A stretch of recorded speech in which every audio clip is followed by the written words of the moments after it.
H2 problem solving ആണ് എന്ന് വെച്ചാൽ എന്താ പ്രോബ്ലം സോൾവ് ചെയ്യാനായിട്ട് നമുക്ക് എന്തൊക്കെ മെത്തേഡുകൾ ഉപയോഗിക്കാം എന്നുള്ളതാണ് ഈ H2 പ്രോബ്ലം സോൾവിംഗ് എന്നുള്ളതുകൊണ്ട് ഉദ്ദേശിക്കുന്നത്. മനസ്സിലായോ?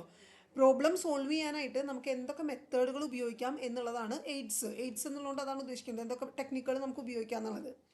മെയിനായിട്ട് പ്രോബ്ലം സോൾവിങ്ങിന് നമ്മൾ ഉപയോഗിക്കുന്നത് trial and error method, heuristics, algorithms, ഇങ്ങനത്തെ കുറച്ച് കാര്യങ്ങളാണ്. അപ്പം ഇതിൽ ഓരോന്നും എന്താണെന്നുള്ളതാണ് നമ്മൾ നോക്കാനായിട്ട് പോകുന്നത്.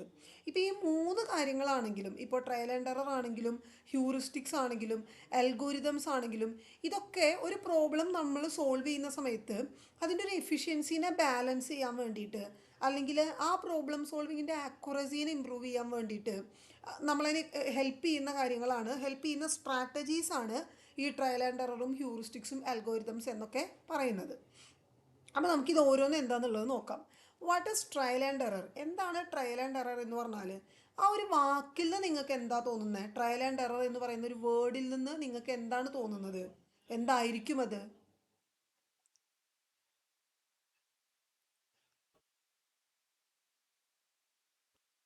എന്തേലും പറയാണ്ടോ?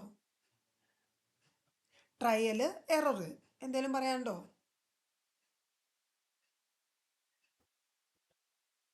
ഓക്കെ, ഞാൻ തന്നെ പറയാം. നിങ്ങളൊന്നും കൂടെ റെസ്പോൺസീവ് ആവുകയാണെങ്കിൽ ഐ തിങ്ക് ബെറ്റർ കേട്ടോ. അങ്ങനെ മിണ്ടായിരിക്കുന്നതിനേക്കാൾ കുറച്ചും കൂടെ ഇങ്ങനെ കമ്മ്യൂണിക്കേറ്റീവ് ആവുകയാണെങ്കിൽ നല്ലതാണ്. ഇല്ലെങ്കിൽ നമ്മൾ രണ്ട് കൂട്ടരും വീഡിയോ ഒന്നും ഓണാക്കി ഇടുന്നില്ല, ഞാനിവിടെ നിന്ന് എന്തൊക്കെയോ പറയണോ നിങ്ങൾ കേൾക്കുന്നുണ്ടെന്ന് ഞാൻ എക്സ്പെക്റ്റ് ചെയ്യുന്നു. അപ്പോൾ അതൊരു ബോറിംഗ് മോഡായിട്ടാണ് എനിക്ക് തോന്നുന്നത്.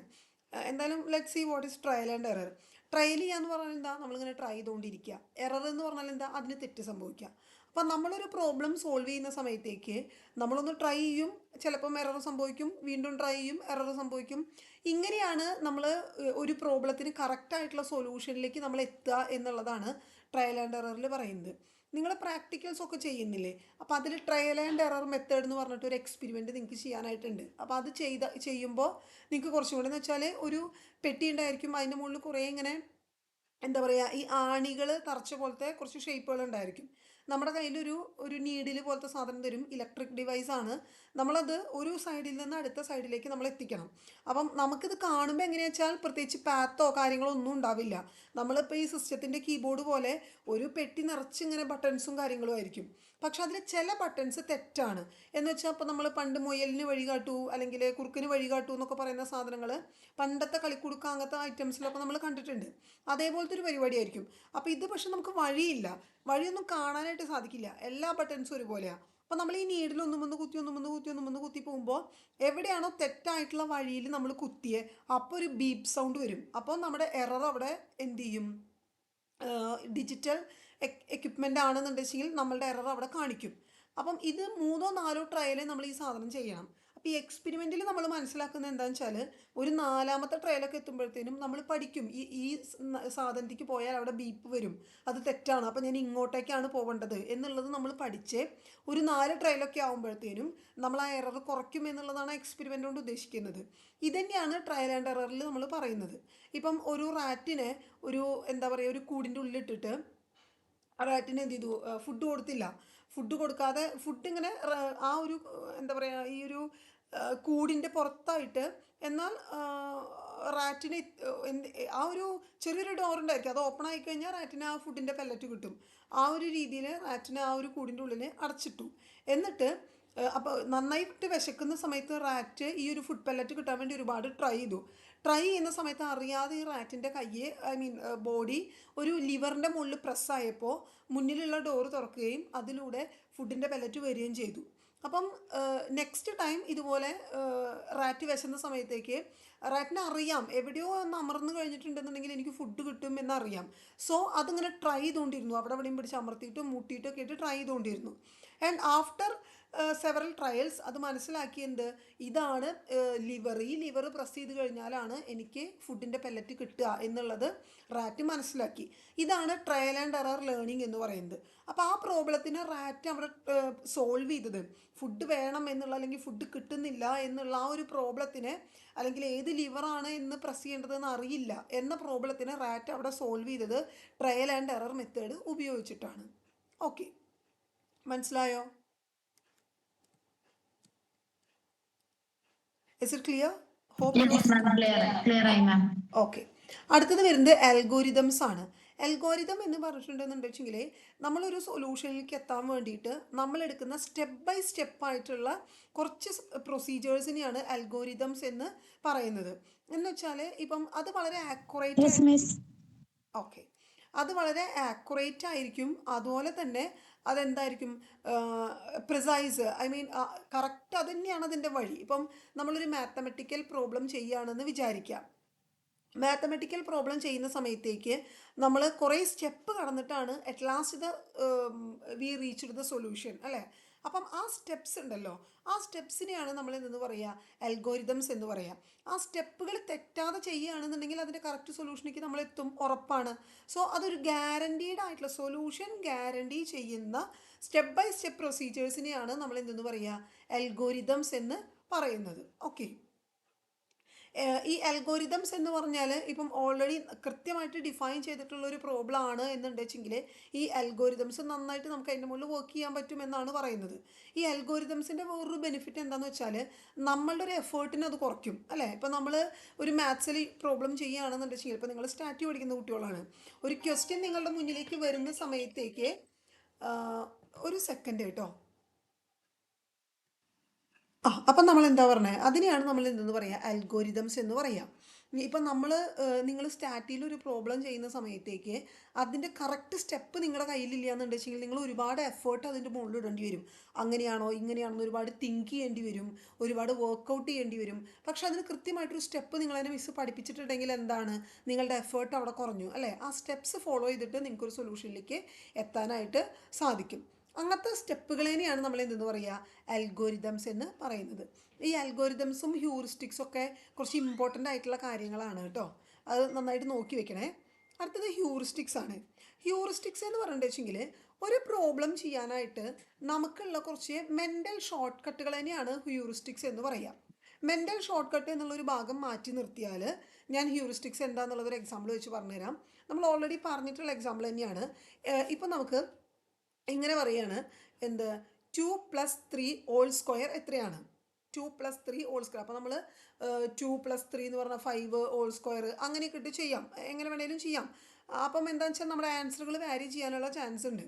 അതിന് നമ്മളൊരു ഷോർട്ട് കട്ട് പഠിച്ചിട്ടുണ്ട്, എന്ത്, a+b² is equal to a²+2ab+b². ഇത് നമ്മളൊരു ഷോർട്ട് കട്ട് പഠിച്ചിട്ടുണ്ട്. അപ്പം നമ്മൾ എന്ത് ചെയ്യും, 2+3 എന്ന് പറഞ്ഞാൽ 2² + 2 എന്താ പറയുക, ഈ 2 × 2 × 3 അങ്ങനെ ആ ഒരു സാധനം ഉണ്ടല്ലോ, നമ്മൾ പഠിച്ച ആ ഒരു ഷോർട്ട് കട്ട് ഫോർമുല ഉണ്ടല്ലോ, ആ ഫോർമുലയുടെ മുകളിൽ നമ്മൾ ഇത് കൊണ്ടുപോയിട്ട് അപ്ലൈ ചെയ്യാണ് ചെയ്യുക. അപ്പം ഇങ്ങനെ നമ്മൾ എന്തെങ്കിലും ഒരു ഷോർട്ട് കട്ട് ഉപയോഗിക്കുന്നതിനെയാണ് ഹ്യൂറിസ്റ്റിക്സ് എന്ന് പറയുന്നത്. അപ്പം ഇത് സൈക്കോളജിക്കലി നമ്മൾ എവിടെ കൊടുക്കുക, മെൻ്റൽ ഷോർട്ട് കട്ടുകൾ കൊടുക്കും നമ്മൾ. എന്ന് വെച്ചാൽ ഇപ്പോൾ നമുക്കൊരു പ്രശ്നം ഉണ്ടെന്നുണ്ടെങ്കിൽ ആ പ്രശ്നത്തിനെ സോൾവ് ചെയ്യാനായിട്ട് ഒരു മെൻ്റൽ ഷോർട്ട് കട്ട്, അത് അങ്ങനെ ചെയ്യേണ്ട, ഇതിങ്ങനെ ചെയ്താൽ ഈസി ആയിട്ട് എടുക്കാൻ പറ്റും എന്നുള്ള ഒരു മെൻ്റൽ ഷോർട്ട് കട്ട് കൊടുക്കുന്നതിനെയാണ് ഹ്യൂറിസ്റ്റിക്സ് എന്ന് നമ്മൾ പറയുന്നത്. എഗെയിൻ ഒരു സൈക്കോളജിക്കലി റിലേറ്റഡ് ആയിട്ടുള്ള ഒരു എക്സാമ്പിൾ പറഞ്ഞുതരാം. ഇപ്പം നമുക്ക് എന്തെങ്കിലും ഒരു പോസ്റ്റർ ക്രിയേറ്റ് ചെയ്യണം, അതല്ലെങ്കിൽ എന്തെങ്കിലും ഒരു കാര്യത്തിൻ്റെ ഡിസ്ക്രിപ്ഷൻ വേണമെന്ന് വിചാരിക്കാം. അവിടെ നമുക്കൊരു പ്രോബ്ലം വന്നു, എന്താണ്, നമുക്ക് എന്ന സാധനം നമുക്ക് അവിടെ ക്രിയേറ്റ് ചെയ്യണം. പക്ഷെ നമ്മൾ കുറച്ച് ഹറിബറിയാണ് ആ സമയത്ത്, അല്ലെങ്കിൽ നമ്മൾ മെൻ്റലി അത്ര ഓക്കെ അല്ല നമുക്ക് ആ ഡിസ്ക്രിപ്ഷൻ ഉണ്ടാക്കാനായിട്ട് എന്നുണ്ടെങ്കിൽ നമ്മളൊരു മെൻ്റൽ ഷോർട്ട് കട്ട് ചെയ്യുകയാണ്. നമ്മൾ റഫായിട്ട് ഈ സാധനം എഴുതിയിട്ട് ജെമിനിക്ക് കൊടുക്കുന്നു, ജെമിനിയോട് ഇതിൻ്റെ ഡിസ്ക്രിപ്ഷൻ എഴുതി തരാനായിട്ട് പറയുന്നു. അവിടെ ഒരു മെൻ്റൽ ഷോർട്ട് കട്ട് നമ്മൾ ഉപയോഗിച്ചു. പക്ഷേ ഈ മെൻ്റൽ ഷോർട്ട് കട്ട് ഉപയോഗിക്കുന്നതിന് ഒരു പ്രത്യേകതയുണ്ട്. കാരണം എന്താണെന്ന് വെച്ചാൽ ഇത് ഒരു പെർട്ടിക്കുലർ റൂളായിരിക്കണം. എന്ന് വെച്ചാൽ കണ്ണി കണ്ട പോലെ ഒരു എന്താ പറയുക, അത്ര തോന്നിയ പോലെയൊന്നും ചെയ്യാനായിട്ട് നമുക്ക് സാധിക്കില്ല. ഒരു കൃത്യമായിട്ട് ഒരു റൂൾ ഓഫ് തമ്പ് ആയിരിക്കണം നമ്മളവിടെ ഉപയോഗിക്കുന്നത്. വേറൊരു കാര്യം എന്താണെന്ന് വെച്ചാൽ ഹ്യൂറിസ്റ്റിക്സിൻ്റെ ഒരു പ്രത്യേകത എന്താണെന്ന് വെച്ചാൽ നമുക്കൊരു സാറ്റിസ്ഫാക്ടറി സൊല്യൂഷനെ ഹ്യൂറിസ്റ്റിക് വഴി നമുക്ക് കിട്ടുള്ളൂ. അൽഗോരിതംസ് എന്താ വെച്ചാൽ ഗ്യാരണ്ടിയാണ് സൊല്യൂഷൻ, വേറൊരു എക്സ്ക്യൂസ് അവിടെ വർക്ക് ആവുന്നില്ല. ഇത് ചെയ്താൽ ഇത് കിട്ടുമെന്നുള്ള കാര്യം ഗ്യാരണ്ടിയാണ്. പക്ഷേ ഹ്യൂറിസ്റ്റിക് എന്ന് പറഞ്ഞിട്ടുണ്ടെങ്കിൽ ചിലപ്പം നന്നാവാനും ചിലപ്പോൾ കുളവാനും കുഴപ്പമില്ലാതെ നമുക്ക് കിട്ടും എന്നുള്ളൊരു അവസ്ഥയാണ്. Satisfactory solutions when perfection is unnecessary. ഇപ്പം നിങ്ങൾ ഡിസ്ക്രിപ്ഷൻ എഴുതുന്ന പോലെ ജെമിനിക്ക് ഇട്ട് കൊടുത്താൽ ജെമിനി നിങ്ങൾ ഉദ്ദേശിച്ച എക്സാക്ട് സാധനം തന്നോളെന്ന് നിർബന്ധമില്ല. എന്നാലോ നിങ്ങൾക്കത് ഉപയോഗിക്കുകയും ചെയ്യാം, കുഴപ്പമില്ല, ഒരു പെർഫെക്ഷൻ അൺനെസസറി ആണ്. അങ്ങനത്തെ കാര്യങ്ങളിലാണ് നമുക്ക് ഈ ഹ്യൂറിസ്റ്റിക്സ് കൂടുതലായിട്ട് ഉപയോഗിക്കാനായിട്ട് സാധിക്കുക. ഓക്കെ, ക്ലിയർ അല്ലേ? Yes, ma'am. അപ്പോൾ ഇത്ര ഓക്കെയാണ്. Okay, thank you. അപ്പോൾ ഇത്രയാണ് പ്രോബ്ലം സോൾവിങ്ങിൻ്റെ എന്തായിട്ട് വരുന്നത്, ഒരു എയ്ഡ്സ്, നമുക്ക് ഉപയോഗിക്കാൻ പറ്റുന്ന എയ്ഡ്സ് ആയിട്ട് വരുന്നത്. ഓക്കെ, പിന്നെ നമുക്ക് ഈ പ്രോബ്ലം സോൾവിങ്ങിന് നമുക്ക് ചെയ്യാൻ പറ്റുന്ന വേറൊരു കാര്യം എന്ന് വെച്ചാൽ ജസ്റ്റ് ആഡ് ചെയ്തതാണ്, ഫോമിങ് സബ് ഗോൾസ് ആണ്. അതുപോലെ തന്നെ searching for അനലോഗീസ്, changing problem representation, ഇത്രയും കാര്യങ്ങളൊക്കെ നമുക്കൊരു പ്രോബ്ലം സോൾവിങ്ങിന് എന്താ പറയുക, കുറയ്ക്കാൻ വേണ്ടി, റെഡ്യൂസ് ചെയ്യാൻ വേണ്ടി നമുക്ക് ചെയ്യാനായിട്ട് സാധിക്കും. മെയിനായിട്ട് നമുക്ക് ചെയ്യാൻ പറ്റുന്നത് ട്രയൽ ആൻഡ് എററും അൽഗോരിതം ഹ്യൂറിസ്റ്റിക്സും ആണ് സയൻറ്റിഫിക്കലി നമുക്ക് ചെയ്യാൻ പറ്റുന്നത്. ഇതൊക്കെ നമുക്ക് വേണമെങ്കിൽ പ്രയോഗിക്കാം, ഫോമിങ് സബ് ഗോളും സെർച്ചിങ് ഫോർ അനലോഗിയും ചേഞ്ചിങ് പ്രോബ്ലം റെപ്രസെൻറ്റേഷനും. ആൻഡ് ലെറ്റ് സി എന്താണ് ഈ വക കാര്യങ്ങൾ എന്നൊക്കെ ഒന്ന് നോക്കാം. ഫോമിങ് സബ് ഗോൾസ് എന്ന് പറഞ്ഞാലേ, നമ്മുടെ കയ്യിലും വലിയൊരു പ്രോബ്ലം ഉണ്ടെന്നുണ്ട് വെച്ചെങ്കിൽ ഇതിനെ കുറച്ച് സ്മോളറായിട്ട് നമ്മൾ കട്ട് ചെയ്യുക, ചെറിയ ചെറിയ കാര്യങ്ങളാക്കുക, എന്നിട്ട് മാനേജ് ചെയ്യാനായിട്ട് ശ്രമിക്കുക. അതിനൊരു എക്സാമ്പിളാണ്, നമ്മുടെ കോളേജിൽ നമുക്ക് വലിയൊരു പ്രോഗ്രാം നടത്തണം. അങ്ങനെ വലിയൊരു പ്രോഗ്രാം നമുക്ക് നടത്തണം എന്നുണ്ട് വെച്ചെങ്കിൽ നമ്മൾ എന്താ ചെയ്യുക, ഈ ഒരു പ്രോഗ്രാമിന് ആകെപ്പാട് അങ്ങ് എടുത്ത് തലേ വെക്കാമെന്ന് വെച്ചാൽ maybe that not possible. More than എന്താ പറയുക, പോസിബിലിറ്റി ഇല്ല എന്ന് പറയുന്നതിനേക്കാൾ കൂടുതലായിട്ട് അത് കൊളാവും, പരിപാടി കൊളാവും. അപ്പോൾ നമ്മൾ എന്ത് ചെയ്യും, കുറച്ച് കമ്മിറ്റീസ് രൂപീകരിക്കും. റിസപ്ഷൻ കമ്മിറ്റി ഉണ്ട്, ഫുഡ് കമ്മിറ്റി ഉണ്ട്, അല്ലെങ്കിൽ ഡിസിപ്ലിൻ കമ്മിറ്റി ഉണ്ട്, ഇങ്ങനെ കുറച്ച് കമ്മിറ്റീസ് രൂപീകരിക്കും. അപ്പോൾ നമ്മളിവിടെ എന്താ ചെയ്തത്, ഒരു വലിയ പ്രോബ്ലത്തിനെ ബ്രേക്ക് ചെയ്ത് ചെറിയ പീസുകളാക്കി. അപ്പോൾ നമുക്ക് ഒരാൾക്ക് ഈ ഒരു പ്രോബ്ലം മൊത്തം എടുത്ത് തലേ വെക്കേണ്ട, ഓരോ കമ്മിറ്റീസും ഓരോരുത്തരും മാനേജ് ചെയ്തോളും അല്ലേ. അപ്പോൾ വലിയൊരു പ്രശ്നത്തിന് നമ്മൾ സ്മോളറാക്കി കട്ട് ചെയ്ത് നമുക്കൊരു മൊത്തം എന്താ പറയുക, ഒരു ഇവാലുവേഷനൊക്കെ നടത്തിയാൽ മതിയാവും ആസ് എ കോർഡിനേറ്റർ. അപ്പോൾ ഇതുപോലെ വലിയൊരു പ്രോബ്ലം നമ്മുടെ മുന്നിലുണ്ടെന്നുണ്ടെങ്കിൽ അതിനെങ്ങനെ ചെറുതാക്കി മാനേജബിളായിട്ട് കൊഗ്നിറ്റീവ് ലോഡ് റെഡ്യൂസ് ചെയ്യുന്ന രീതിയിലേക്ക് സ്ട്രക്ചർ ചെയ്ത് കൊണ്ടുവന്നിട്ട് ചെയ്യുന്നതിനെയാണ് ഫോമിങ് സബ് ഗോൾസ് എന്ന് പറയുന്നത്. ഒരു ഇൻ്റർമീഡിയറ്റ് ഗൈഡാണ് നമ്മളവിടെ എടുക്കുന്നത്. ഓക്കെ, എന്തെങ്കിലും ഒരു കാര്യം ചെയ്യണമെന്ന് വെച്ചെങ്കിൽ അതിൻ്റെ ഇൻ്റർമീഡിയറ്റ് ആയിട്ട് ഒരു കട്ട് കൊടുക്കുകയാണ് നമ്മൾ എന്തിനു ചെയ്യുന്നത്, ഫോമിങ് സബ് ഗോൾസിൽ ചെയ്യുന്നത്. ഓക്കെ അല്ലേ. അടുത്തത് അനലോഗീസ് ആണ്. അനലോഗീസ് എന്ന് പറഞ്ഞിട്ടുണ്ടെന്നുണ്ട് വെച്ചെങ്കിൽ ഈ സിമിലർ പ്രോബ്ലംസ് മുന്നുണ്ടായിട്ടുണ്ടെന്നുണ്ട് വെച്ചെങ്കിൽ അത് എന്ത് ചെയ്യുക, ഈ ഒരു പ്രശ്നത്തിൽ നമ്മൾ ഇൻവോൾവ് ചെയ്യിപ്പിക്കുക, അല്ലെങ്കിൽ അതിൻ്റെ ഇൻഫോർമേഷൻസ് ഈ ഒരു ഇഷ്യൂവിൽ നമ്മൾ ഇൻവോൾവ് ചെയ്യിപ്പിക്കുക. അതിനെയാണ് സെർച്ചിങ് അനലോഗീസ് എന്ന് പറയുന്നത്. എന്ന് വെച്ചാൽ ഇപ്പം നമ്മൾ അറ്റ് പ്രസൻറ്റ് നമ്മൾ നേരിടുന്ന ഒരു കറൻറ്റ് ഇഷ്യൂവിനെ പോലത്തെ മുന്നെപ്പോഴെങ്കിലും ഇഷ്യൂസ് ഉണ്ടായിട്ടുണ്ടെന്നുണ്ട് വെച്ചെങ്കിൽ അവിടെ നമ്മൾ എന്ത് ചെയ്തു, അവിടെ അതിന് ആ ഒരു സൊല്യൂഷൻ കിട്ടാൻ വേണ്ടി നമ്മൾ എന്ത് ചെയ്തു, അല്ലെങ്കിൽ ആ ഒരു സാധനത്തിന് ഇവിടെ റെപ്ലിക്കേറ്റ് ചെയ്യാൻ വേണ്ടിയിട്ട് നമ്മൾ നോക്കുന്നതിനെയാണ് സെർച്ചിങ് അനലോഗീസ് എന്ന് പറയുന്നത്. അനലോഗി എന്ന് പറഞ്ഞാൽ സെയിം ആയിട്ടുള്ള കാര്യങ്ങൾ എന്നുള്ളതാണ്. ഇപ്പം എന്താ പറയുക, സിനോണിംസ് എന്നൊക്കെ പറയില്ലേ, അങ്ങനെ ഏതാണ്ട് ഒരേപോലെ തന്നെ സെയിം ആയിട്ടുള്ള കാര്യങ്ങൾ തന്നെയാണ് അനലോഗി എന്ന് പറയുന്നത്. അപ്പം അങ്ങനെ നോക്കിയിട്ട് നമ്മൾ അതെടുത്തിട്ട് ഇവിടെ കൊടുത്ത് അപ്ലൈ ചെയ്യുന്നതിനെയാണ് സെർച്ചിങ് ഫോർ അനലോഗീസ് എന്നുള്ളതുകൊണ്ട് ഉദ്ദേശിക്കുന്നത്. Okay, and then changing representation ആണ്. എക്സാമ്പിൾ പറഞ്ഞല്ലോ ഇവിടെ. അതിനൊരു എക്സാമ്പിൾ എന്ന് പറഞ്ഞാൽ ഷുവർ. അതിനൊരു എക്സാമ്പിൾ എന്ന് പറഞ്ഞാൽ ഇപ്പം നമുക്ക് ഇപ്പം നേരത്തെ പറഞ്ഞ എക്സാമ്പിൾ തന്നെ എടുക്കാം. നമ്മുടെ കോളേജിൽ ഒരു പ്രോഗ്രാം വന്നു എന്ന് വെച്ചാൽ ഒരു എന്താ പറയുക, ഇപ്പം ഈ പറയുന്ന പോലെ എന്തെങ്കിലും ഒരു വലിയ പ്രോഗ്രാം കോർഡിനേറ്റ് ചെയ്യാനായിട്ട് നമുക്ക് തന്നു. ആ സമയത്ത് ഈ സെയിം സിറ്റുവേഷനിൽ മുന്നേ ഇതുപോലൊരു ഇഷ്യൂ വന്നപ്പോൾ, അല്ലെങ്കിൽ മുന്നേ ഇതുപോലൊരു പ്രോഗ്രാം വന്ന സമയത്തേക്ക് കോർഡിനേറ്റർ ആയിട്ടുള്ള ആളുടെ അടുത്ത് നിന്ന് നമ്മൾ ഇൻഫോർമേഷൻസ് കളക്ട് ചെയ്യുക. നിങ്ങൾ എങ്ങനെയാണ് ചെയ്തത്, ഇന്ന ഗ്രൂപ്പുകളാണോ ഉണ്ടാക്കിയത്, അല്ലെങ്കിൽ ഇന്ന ഗ്രൂപ്പുകൾക്ക് നിങ്ങൾ ഏതൊക്കെ ഗ്രൂപ്പുകളാണ് നിങ്ങൾ ഉണ്ടാക്കിയത്, അങ്ങനെ നമ്മൾ ഇൻഫോർമേഷൻസ് ഒക്കെ എടുക്കില്ലേ. എന്നുവെച്ചാൽ പാസ്റ്റ് സിമിലർ പ്രോബ്ലത്തിനായിട്ട് എന്ത് ചെയ്യുക, കണക്ഷൻ വെപ്പിക്കുകയാണ് നമ്മൾ. അതിനെയാണ് സെർച്ചിങ് ഫോർ അനലോഗി എന്ന് പറയുന്നത്. ക്ലിയർ ആണോ?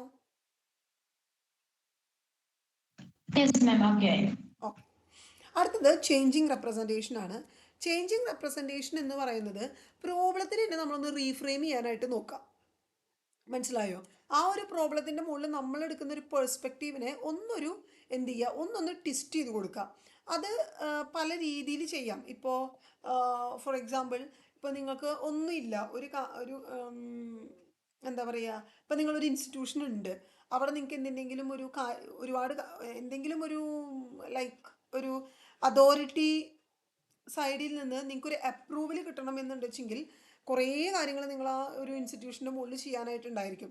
അപ്പോൾ ആ സമയത്ത് നമ്മൾക്ക് ആകെ ഒരു ബുദ്ധിമുട്ട് വരും, ഒരു പ്രോബ്ലം റൈസ് ചെയ്യും. നമ്മൾ എന്തോരം കാര്യങ്ങൾ ഇനി ചെയ്യാനുള്ള, നമുക്ക് ഈ ലൈസൻസ് കിട്ടണമെന്നുണ്ടെങ്കിൽ ആ ഒരു പ്രോബ്ലത്തിനെ ഒന്ന് ട്വിസ്റ്റ് ചെയ്തിട്ട് നമുക്ക് ഒരുപാട് കാര്യങ്ങൾ ചെയ്യാൻ പറ്റും ഈ ഒരു സിറ്റുവേഷൻ നമുക്ക് ഒരുപാട് കാര്യങ്ങൾ ചെയ്യാൻ പറ്റും എന്നുള്ള രീതിയിലേക്ക് അതിനൊന്ന് ട്വിസ്റ്റ് ചെയ്ത് കൊടുക്കുക, ഒന്ന് പോസിറ്റീവായിട്ട് ട്വിസ്റ്റ് ചെയ്യുക. അപ്പോൾ ഉള്ളൊരു വ്യത്യാസം എന്താണ്? ഈശ്വര എന്തോരം കാര്യങ്ങളാണ് ചെയ്യാനുള്ള എന്ന മെൻ്റൽ സെറ്റോട് കൂടി നമ്മളത് അപ്രോച്ച് ചെയ്യുന്നതിനേക്കാൾ കുറച്ചും കൂടെ മൈൻഡ് ഫ്രീ ആയിട്ട് ഒരുപാട് കാര്യങ്ങൾ എനിക്ക് ചെയ്യാൻ പറ്റുമല്ലോ ഇതിൻ്റെ മുകളിൽ, അത് ഭയങ്കര ലക്കായി എന്ന് ചിന്തിക്കുമ്പോൾ പറ്റും ഇല്ലേ? ആ ഒരു സെയിം പ്രോബ്ലം തന്നെയാണ്, അതിൻ്റെ ഒരു റെപ്രസെൻറ്റേഷൻ നമ്മളൊന്ന് ചേഞ്ച് ചെയ്തു, അങ്ങനെ തന്നെയല്ലേ? മനസ്സിലായില്ലേ? യെസ് മാം, ഓക്കെ, ക്ലിയർ ആയി. ഓക്കെ, അതിനെയാണ് ചേഞ്ചിങ് റെപ്രസെൻറ്റേഷൻ എന്നുള്ളതുകൊണ്ട് ഉദ്ദേശിക്കുന്നത്.